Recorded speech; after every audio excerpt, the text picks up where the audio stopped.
What's up? What's up? Happy Friday. Uh-oh. Happy Friday. A microphone was covered. If you come into this live, please like it. Do your girl a favor and like it. If you watch this replay, give me a like. Go ahead and like it. I made some hibiscus. No. Elderberry and green tea. Elderberry and green tea. So I hope you enjoy it. You saw the title. I get asked this question a lot on this YouTube and on my other social media pages. I've been asked over the years, how do I support myself? I've been asked most recently on this channel specifically for ideas that people can use to create their own jobs. So that's what this live is about 100%. I put together a list of some jobs, and let me preface the live before we get deep into it by saying the main thing you need to be able to create your own job. Hey, the main thing you need, you're very welcome, is confidence. Please do not underestimate the value of having confidence. And like I said in the little short that I made, how you build confidence is by having the discipline to build your skills, no matter what it is. Now, in the market, in the economy that we're in right now, your best bet is going to be to serve. I don't mean serve in the restaurant. I mean in any type of service that you can provide that will save people time, something that they don't have to do themselves. That's where you're going to excel, no matter what it is. Things, because once you save people time, you will also be saving them money.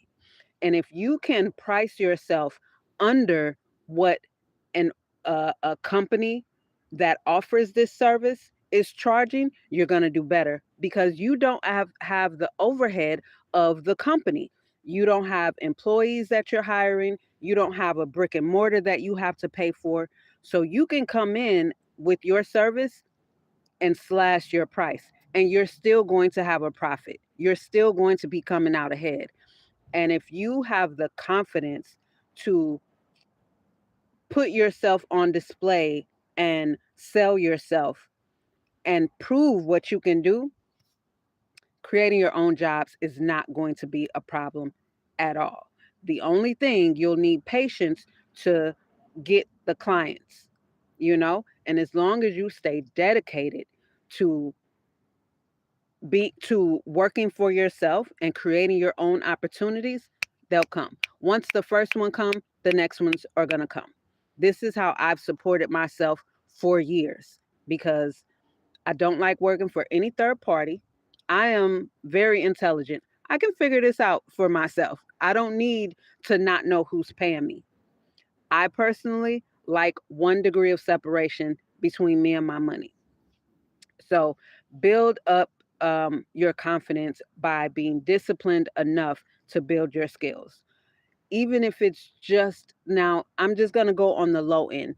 Even if it's just 1 hour a day of doing something, it'll get you somewhere. But if you can dedicate at least 4, 5, 6 hours a day to building up whatever skill, you are going to be outworking most people, because that's what this game is about, outworking the next person. And that's easier than outspending, because if you can outwork them, you can create whatever opportunity for yourself.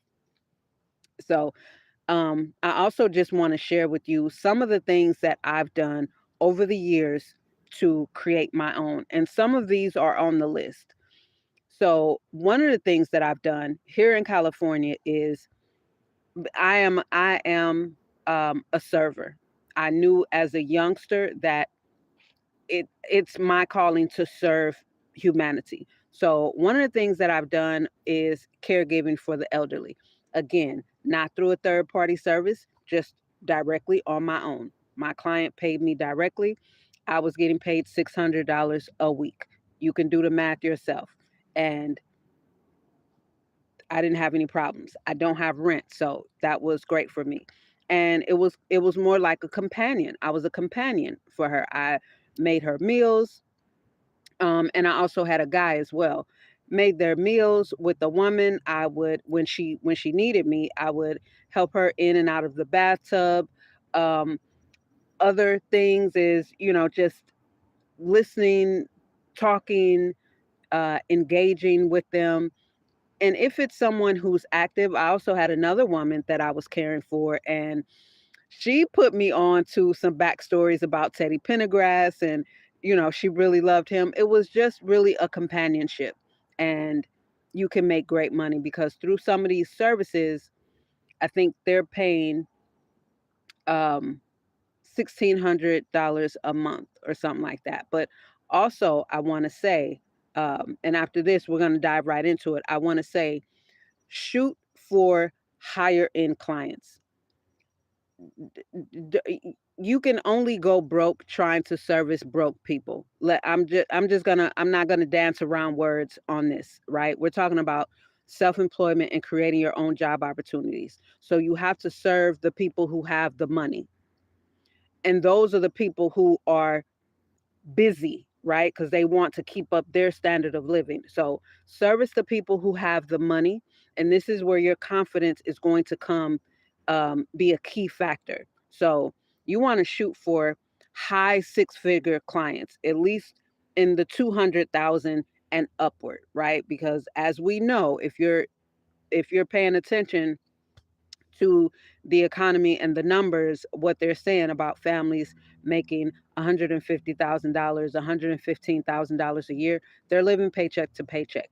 You want to go high in the 200s. And that's not difficult to do if you know the wealthy areas in your wherever you live in your city state. That's where you want to focus your attention. So, let's just get right into it. That's something I've done with all of my clients, except for when I was cooking and selling West African food. I'm extremely creative and I am a excellent cook. Excellent. So my food sells when I cook it. I sold out all the time, and that was in Arizona. So that I was not servicing wealthy clients at all. I was serving whoever wanted a plate, baby. Okay. So the first one I have is, and I'm going to break them down for you, is senior care companion. So, what I have for that, again, if you know my slogan is there is no box, think freely. So, let's get into the outline. For the senior care companion, a couple of things you can do: bring back nostalgia with some of their childhood games. If you know how old the client is, if they're in their 70s or 80s, just do a little research, do a little Google search on some board games or some games or whatever fun activities were popular back when they may have been a teenager, or a child, and just help them to relive some of those nostalgic moments and some of those uh, good times for themselves.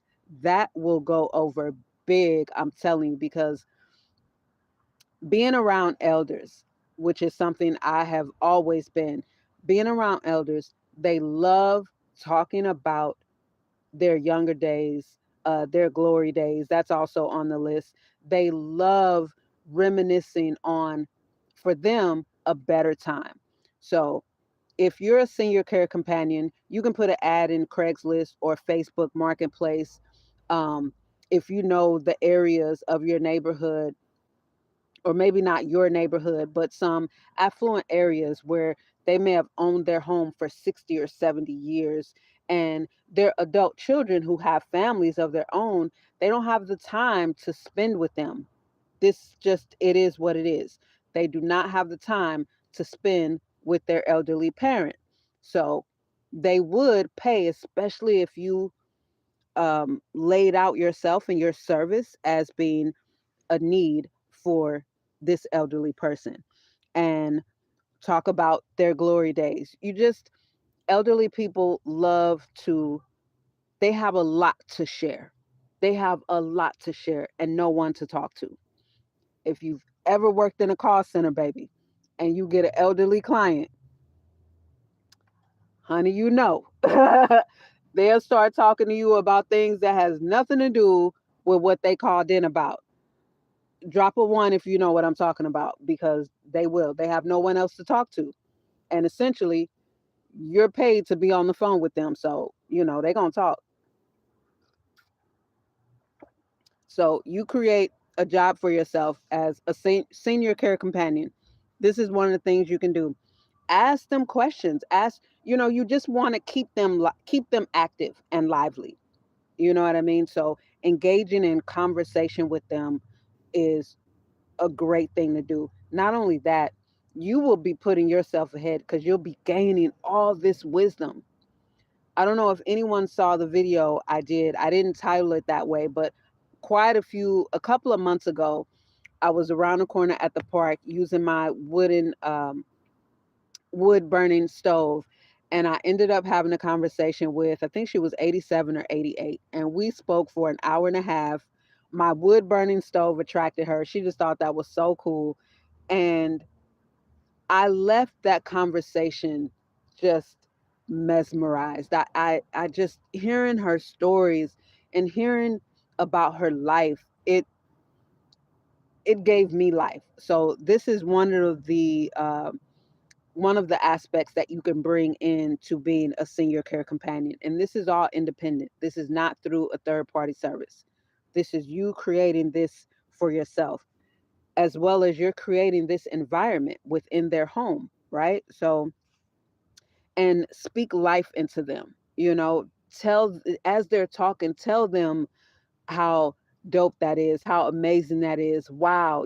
Just be in awe by what you're hearing, by their life, and just have them show you their photo albums, all these things. Believe it or not,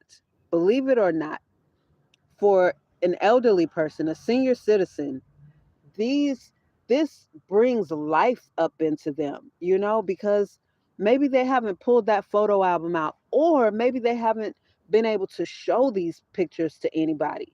Like I said, their children are grown and have families of their own. Maybe they have toddlers or preteens or teenagers. They don't have the time, and they've heard these stories their whole life. They're over it, like, I'm just being honest. People get to the point to where they no longer value these old stories that their parents have to tell, because they've been hearing them for 20, 30, 40, 50 years of their life. And it's just, it doesn't hit the same. And with you, you're a stranger, you've never heard these stories. So be fascinated, be in awe, and allow them to inspire you. Because one thing I can tell you about the elderly, and even I'm not elderly, but being someone who has lived and had a lot of experience, I love sharing my wisdom and the things that I've learned from my life with people younger than me. That's just in the hopes that they will take heed and gain something from it, right? So listen closely when they speak, create fun activities. If it's someone that's not, now I'm not talking about anyone that needs medical care. I'm just talking about a senior care companion. That's why I put it as a companion. Someone that is home alone, their husband or their wife died, and again, they you're just creating companionship to help add more value to the last years of their life, right? So, not anyone that needs medical attention. That's not what I'm talking about. Because even my client, she needed some medical attention, um, but not anything that was beyond what I was capable of doing. So, a senior care companion. And when it comes to the what you could charge for something like this, I mean, it's at your discretion. But I again would highly recommend seeking out wealthy clients, seeking out someone who they own their home completely free and clear. They only pay the property taxes. They have a substantial amount of money in several banking accounts. They have investments, like they're set up. They've already paid for their kids' college. Like I say, they have grown kids who are married and have families of their own now, and not those living paycheck to paycheck. I'm talking about, in all of these, I'm talking about wealthy clients. You can seek these people out. You just have to do your own research and do your due diligence to find out where they are, where they live, and put yourself in those areas. It's not it's not brain surgery at all. So then, the next one, which I've also done this, for one of the guys that I was taking care of, and living here in California, I see it and I see that it is a need, and it is a high energy dog walker. Now, where you would set yourself apart is you're not just walking these dogs. It's specifically dogs that have high energy. So you're spending time with them, taking them to a park, allowing them to run, you're playing with them. And I would recommend getting special dog treats, good quality dog treats, like good meat. You know what I mean? They have some really good dog treats. So I would recommend doing something like that again to set yourself apart. You're thinking freely, and you're giving these people that don't have the time during the week to go out and run with their dog and play with their dog, things like that. Not just walking through the neighborhood with the dog and the dog is pulling you and you trying to keep it back. And I specifically said high energy dog because these dogs, these poor babies, they need to get out and run. They need to exert that energy. So, specifically, those dogs, younger dogs and bigger dogs. And of course, this will be for dog people. You know what I mean? Like, I love dogs.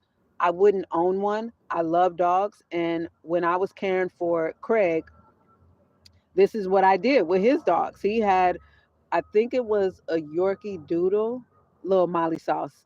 Um, and she was a puppy. She was like one, but baby, she needed that. He also had a purebred um yellow lab, Bella, who obviously was much bigger than Molly, and they loved it. They loved it, and they needed it. You know what I mean? They needed it. He's elderly. He was having hip surgery. He could barely walk, so he wasn't able. And then he had his oldest dog, Ginger, which is a I do not like these dogs, a Chihuahua. I used to call Ginger Granny because she was like 12 or something like that. But Granny would just stay in the house because she couldn't do all that. But dogs that have a lot of energy and that really do need to go out and run and rip and run and play every single day. This is a need, baby, because I see it. I see it here in California, so I know it's a need everywhere else. And it's something that you could just do Monday through Friday while they're working and they're not able to. And I did see a service that offers dog walking. And here's where you can set yourself apart. Again, high energy dogs, focus on the fact that you play with them, you take them somewhere safe so they can run, you know what I mean? And make sure the dogs like have never bit anybody. Make sure the dogs are friendly and aren't aggressive. Of course, you want to make sure of that.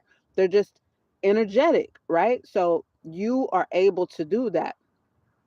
So this service, it was a service, and they charge $20 per 30 minutes. Now this, not per 30 minutes. It was just 30 minutes, $20, 3 days a week. So $60 a week you're getting paid to walk a dog for 30 minutes. You got to do better than that. Again, you are selling the fact that you're specifically focused on dogs with high energy that need to go out and run and exert that energy. And I would say a minimum of 1 hour or maybe just a flat 1 hour. And you can charge $20 an hour. And if, I mean, $20, um, $20 for that hour of service, and you're able to take on more than one dog a day. You don't have to do more than one dog at a time if you don't want to, but you definitely can do more than one dog a day, right? And I know for a fact this will go over very well. It's all really about your confidence and how you package it. And with all of the extras, what do I have on here? I have the special treats and allow. Oh, I went over all of them. Allow the dog to run a 1 hour, offer treats, play and run. And again, you can do multiple dogs if you are excellent with dogs and have excellent control, and especially if they get along. I've seen a guy here in California. He's got the whole thing. He walks.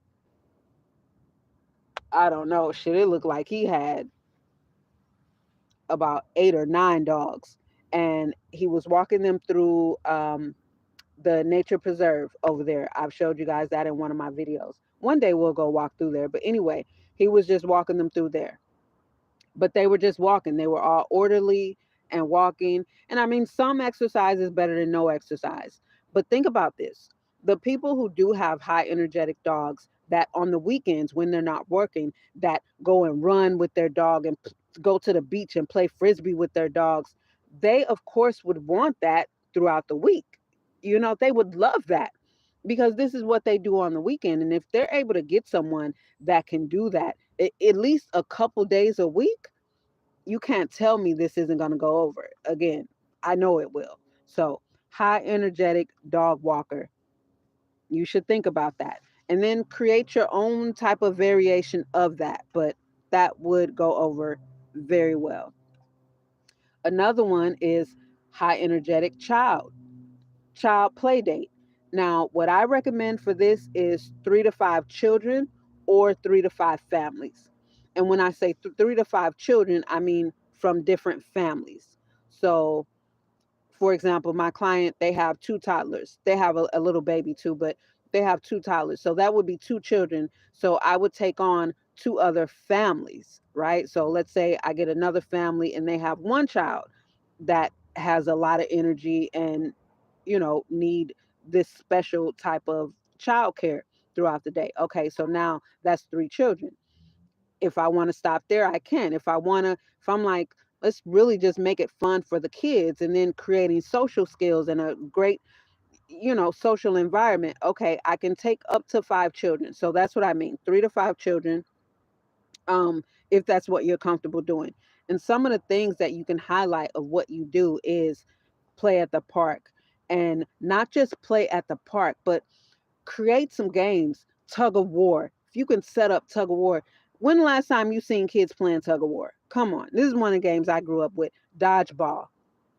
Come on now. Because we want to get the energy out of these kids. They don't have ADHD or ADD or ABCD, whatever it is. They don't have that. They just are sitting all day long.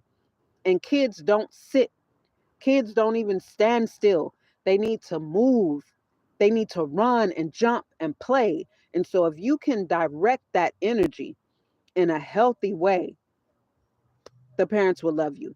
And this would help build the children's appetite. This would help tire and wear them out so they're going to sleep a lot better. Trust me, if you were an active child, you know you slept well at night.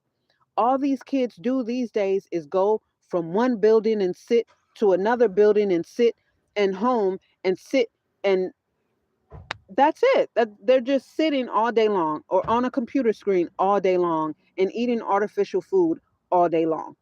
That to me is ridiculous. So I see this again, it's about the confidence and really how you package yourself with all of these services. But in this economy that we're in, and with everyone and parents being so busy and working so many hours,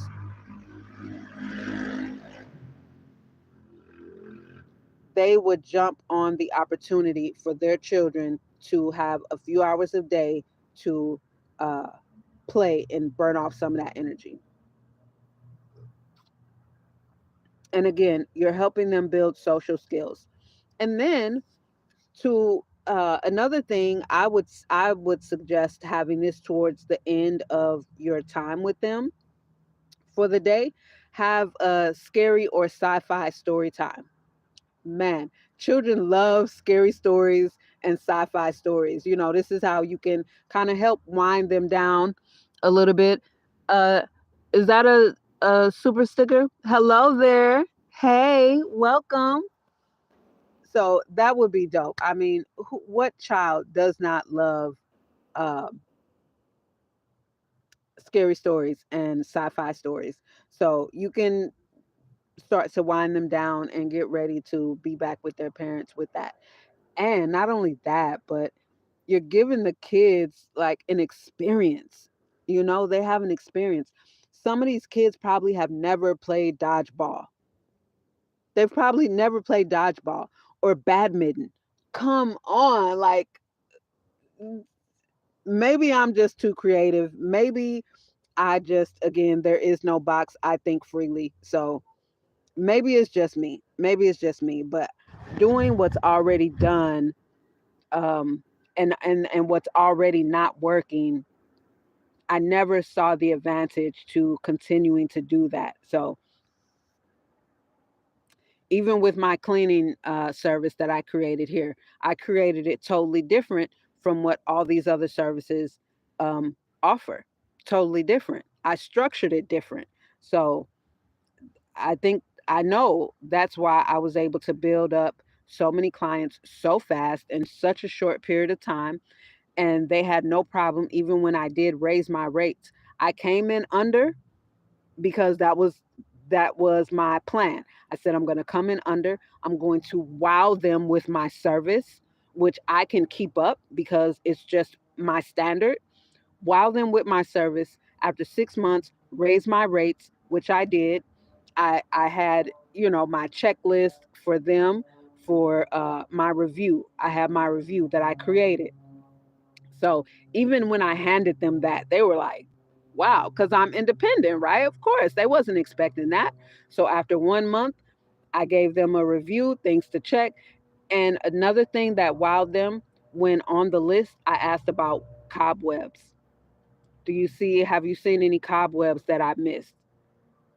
We're like, wow, wow. I mean, it blew them away. And that's what made it easy for me on my own, independently, to make over $5,000 a month doing cleaning, living in a vehicle with my expenses, my outgoing only being $300. So, I'm only talking about what I know about and what I've done personally. And when you really set yourself apart, you're going to win. So the next one is this one I really like. Well, I like all of them, let me be honest. But high level storage, no, high level home and garage organization. Now, the reason I put high level is because, again, we're focusing on high six-figure households, 200,000 and up. We're just going to bypass the first level of six figure. We're shooting for the 200,000 up. And here's your advantage. You may think that people making that level of 200, 300, $400,000 a year, you may think, well, why would they want to hire me? They could just go to a service because they want to save money, because they want to cut costs.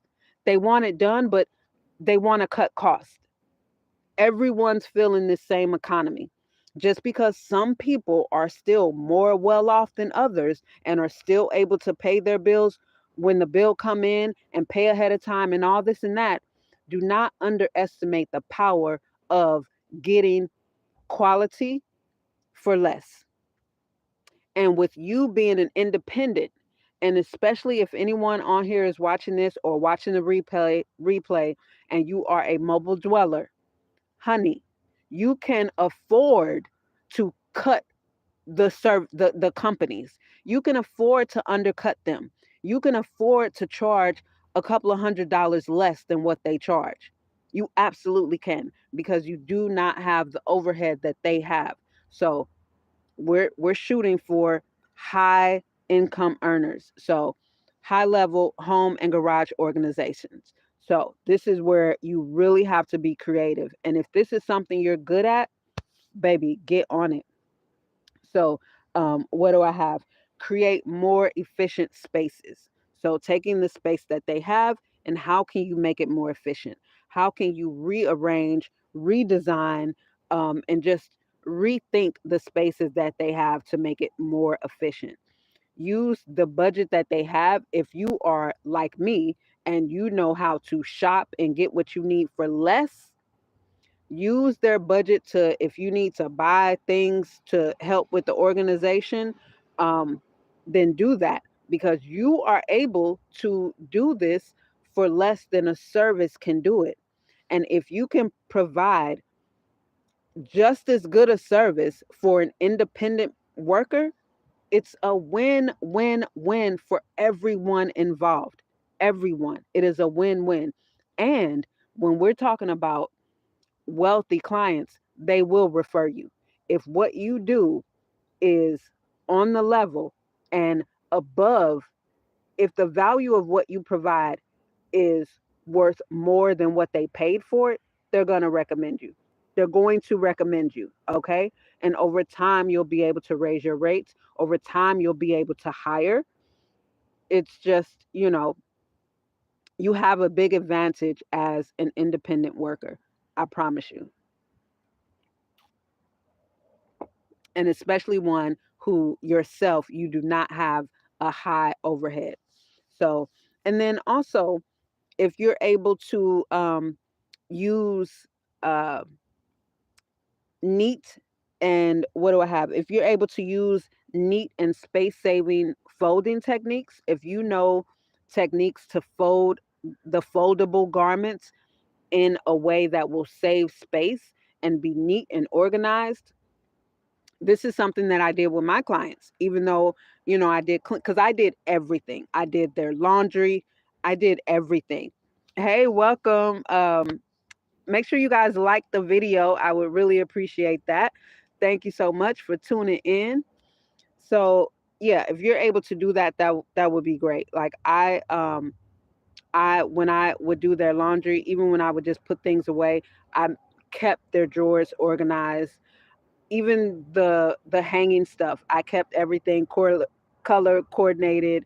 um for the husband and even the son, any of their button up shirts that they hung up, I would button the very, very, very top button, the tie button there. I would button that on the hanger, just keeping it very neat and organized. And one main reason for that is you're dealing with high income earners. If you guys, I'm sure people have seen, oh boy, on today's episode of I'm Rich and You're Poor,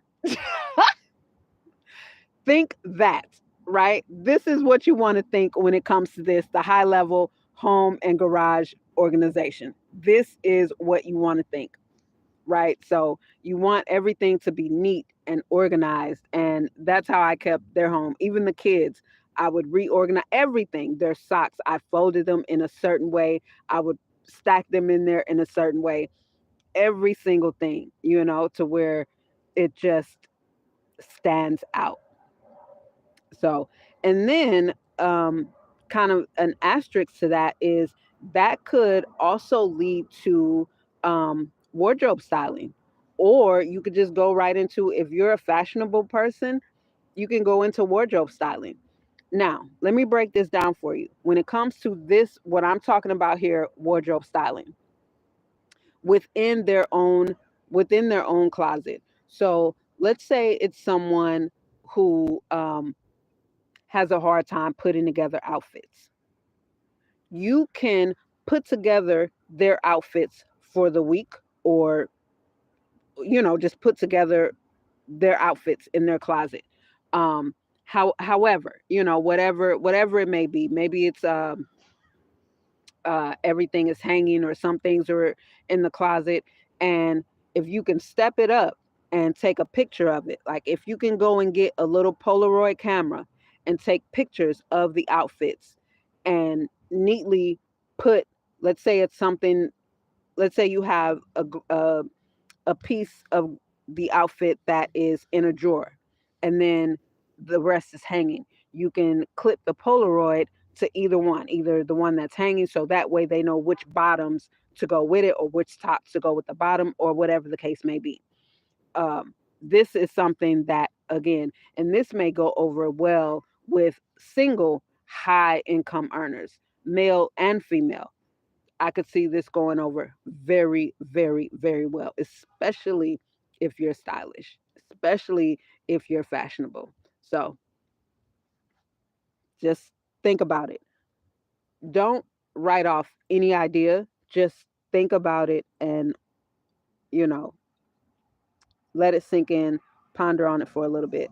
The last one that I put on this list for this week is personal grocery shopper. Now, I see this. I was actually working with someone on my Discord who does, as a side, she has a full time job, but that's not enough. So she does Instacart. And I was working with her because I'm like, you can do this yourself, right? And just get all that money. So when it comes to personal grocery shopping, this goes back to the 90s. This is actually an old thing, and Instacart just created a business around it, which was smart on them. But you can, for one, when it comes to the rate, how you would charge this, here's what I have. I think it would be very fair to charge $35 per service. Just, each client you have, just $35 per service plus mileage each way. And you can do $1.50 mileage each way, right? So if uh it's 3 miles to the store, um and 3 miles back, and three, and however much, however far it is to get to them, then that's your mileage cost. And I would not recommend, and I would not recommend um expecting a tip, because all of this is yours, and your mileage, you have that covered. And um let them tip you on their own or not, right? But you're charging $35 for the service. So here's what I have for you. You want to serve busy families and or elderly clients, right? Again, we're thinking high income earners who do not have time. They're running their own business, their own practice. They're busy, but they got to eat. Everybody got to eat, right? They're busy. Maybe they have busy teenage children who are busy and also work. So do not underestimate this. Um, Busy families and or senior citizens, include putting the groceries away. Include that. That's included in your service. You put the groceries away. You clean out the refrigerator, organize the refrigerator. These are things that don't even take long. And maybe it's just me, because this is something my mother did every grocery trip. That's just the standard. That's what it was. So this is what I did as an adult when I lived traditionally. It's just what it was. I cannot put fresh groceries in a old dirty refrigerator. And organize the cabinets or a pantry. This will go over very well. And $35, think about this. You're just going grocery shopping. And these are self employment. So this is your full time job. Let's say you take 10 clients a day. Come on now. You mean to tell me, and you're getting paid directly? You mean to tell me $35 times 10 for a day's work, that's bad? That's bad? Is this what we talking about right now? No, you're winning. You are winning. And yeah, pay per service. Yep, that's it. Pay per service. $35 per trip, and do it like that. And of course, however many clients you have per day, it's going to vary, because it's going to vary by how much they're going to be getting. Like they're buying the groceries, right? So, and just you take the list. So, how would I suggest you get these clients? I have had great results from ads. I've always had great results from ads. So, that's what I would recommend. And I would recommend putting the ads in different sections. Put it in the services offered, put it in the community section, just different sections. On top of that, create little flyers and just put them around neighborhoods. Create little flyers, put them around the neighborhoods, include your price on there so that people know up front. So when they call you, they're calling you with the intention of booking your service. They're not calling you to find out what the rate is. They see it on the flyer, $35 per service plus da da da for mileage each way. You know, simple. And because I'm suggesting to not insinuate a tip is expected, then the mileage should not have a minimum or max. Like there should be no free driving. There should be no free driving at all. You should charge mileage from your starting point to them, from there to the restaurant, to the grocery store. If they want you to go to a specific grocery, whatever, and then from the grocery store back to them. That should be how you charge your mileage. And then the next client, if you just keep it going from there, wherever you're coming from to the next client. So that's no free driving, no free driving. And that's why I'm saying I don't think you should, put any type of expectation for a tip because, baby, just talking with her and Instacart is getting over. Instacart is making all the money, but the people doing all that driving, putting all that wear and tear on their car, making all them Instagram reels, talking about I'm taking the groceries back because there's no tip. That's all nonsense. You can cut all that nonsense out just by undercutting Instacart and doing it directly yourself and add quality. And especially if you get a lot of people that really want to jump on having their refrigerator cleaned out and organized and having the groceries put away. You're not just dropping off bags. Baby, I'm telling you, little things like this, anything that will save busy, high income earners time to them, it's worth it. It's absolutely worth it. Only poor people think about, I can do everything myself. And I'm just keeping it 1,000 with you. I'm just keeping it 1,000 with you. People that make real money, for one, they delegate. In their companies, they delegate. If somebody else can do it and do it well, they're going to do it. If I don't need to do this, then I'm not going to, because there are things that I have to do that no one else can do that I cannot delegate. You see what I mean? Grocery shopping, it's delegatable. Putting the groceries away, cleaning out the refrigerator, cleaning your home, organizing, all these things are delegatable responsibilities that have to be done. They have to be done. And especially going back to the senior care companion, if you can really sell yourself and have the confidence, um, who wouldn't jump on that? Just think about it.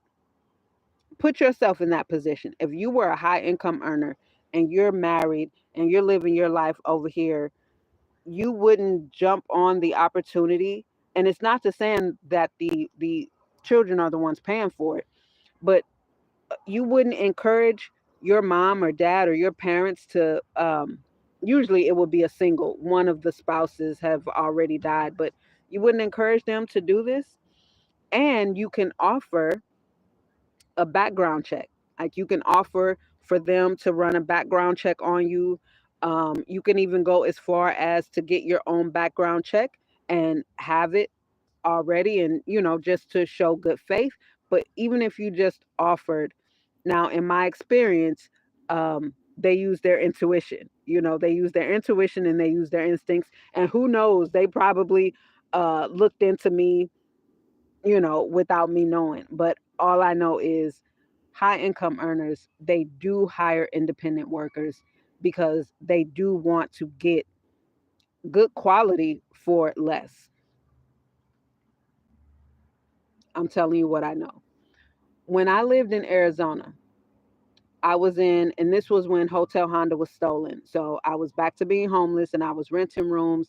And this was, I was in a co-living. It was set up like a hostel. It was an Airbnb. It was a house, and it was a women's only. And it was all the it did they did take short term people as well that was just coming in town for the weekend. But it was so cool. It was such a dope. We all got along so well. But anyway, one of the ladies that was there just short term, she was there for maybe a week or so. She was a high level nanny, and she was telling me that she was almost Blue Ivy's nanny. From what she said she was almost Blue Ivy's nanny. Someone else beat her out, but this is what she said she had been doing for a few years. She was a nanny for the wealthy. Yep.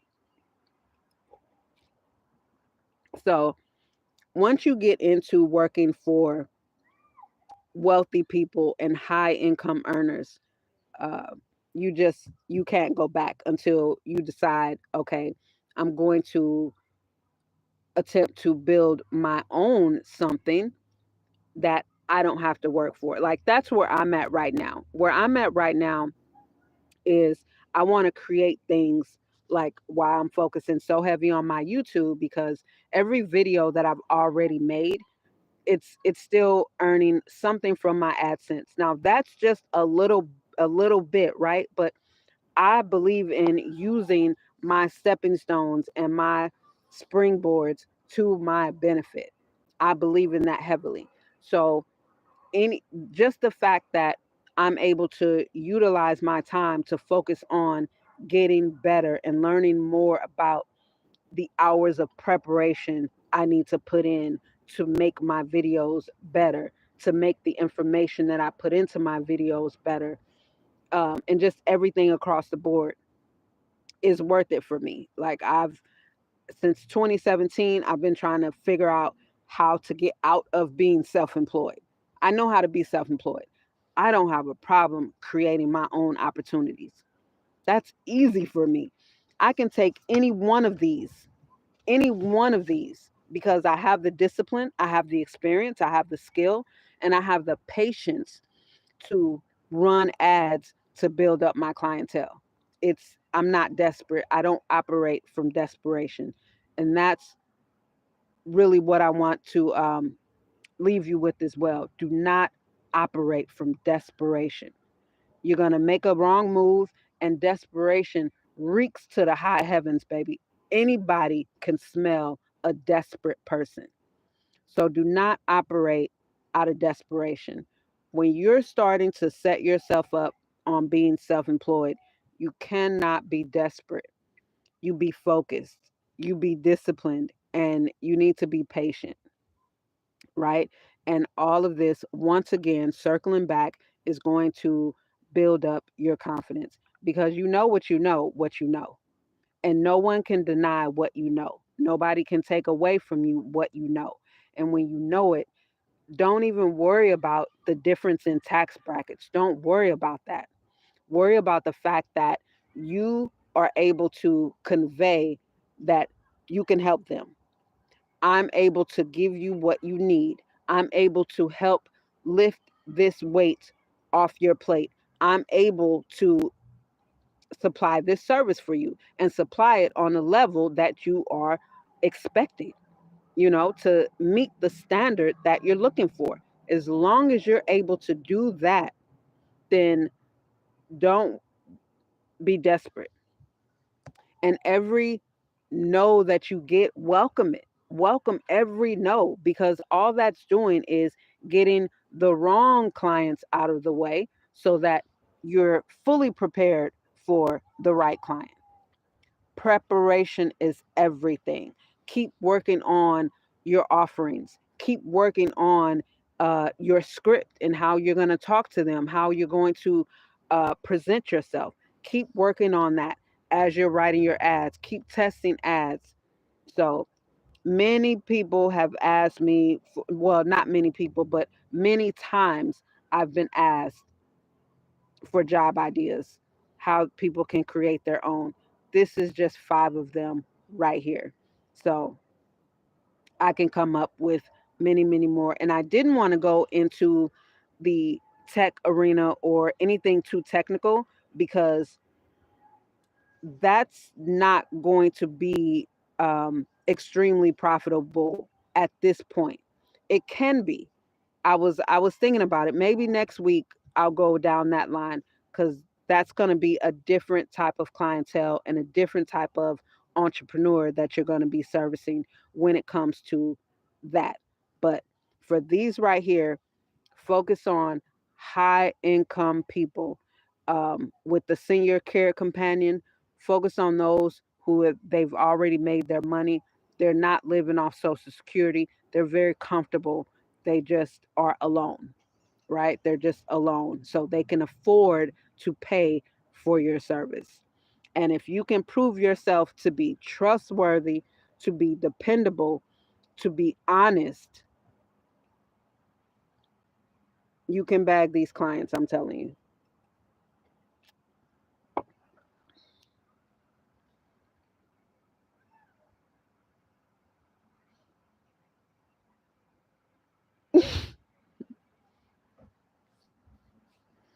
Mm-mm.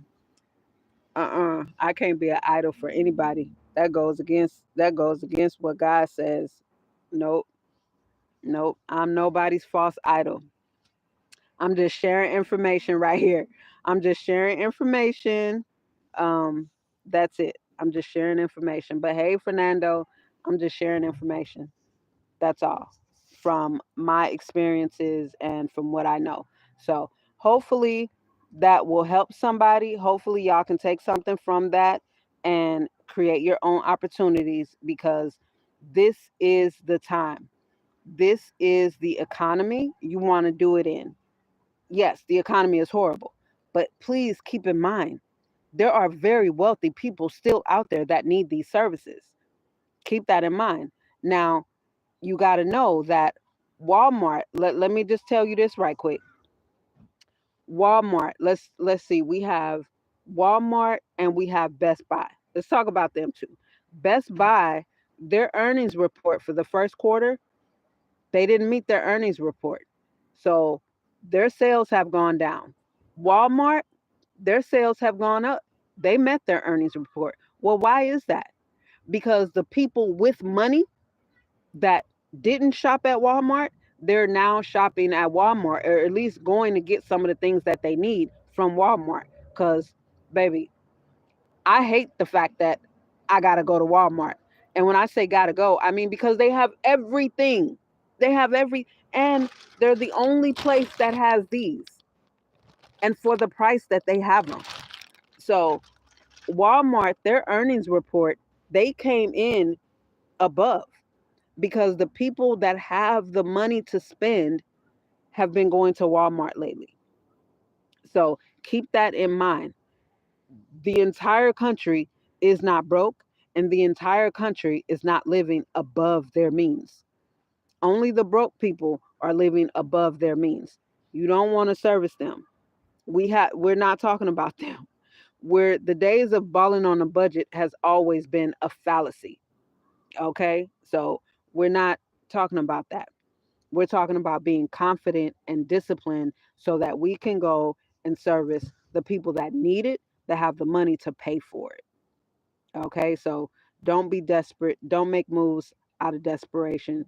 Just build up your skills and even learn how to post these ads on Craigslist and Facebook Marketplace and wherever else. But I've always had really good results off Craigslist. I've always had good results off Craigslist.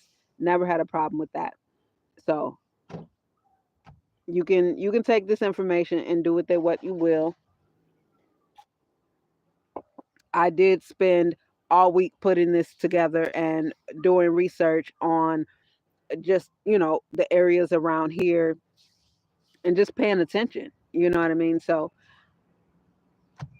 yeah, if you want to create your own jobs, there are many ways to do it. Many, many ways to do it.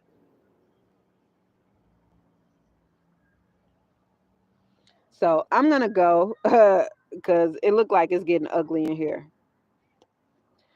Thanks for tuning in. And I'll see you guys. Make sure you like the video. And I'll see you on my next video. I'll see you in the comments. And next Friday, Friday Night Live, we do this every week. So I'll see you there.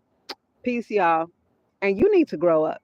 You need to grow up and stop jumping on people's lives with that nonsense and that foolishness. Are you an adult or are you a child? Because you need to be over 25 to be here. So, little child, go get you some business, little child.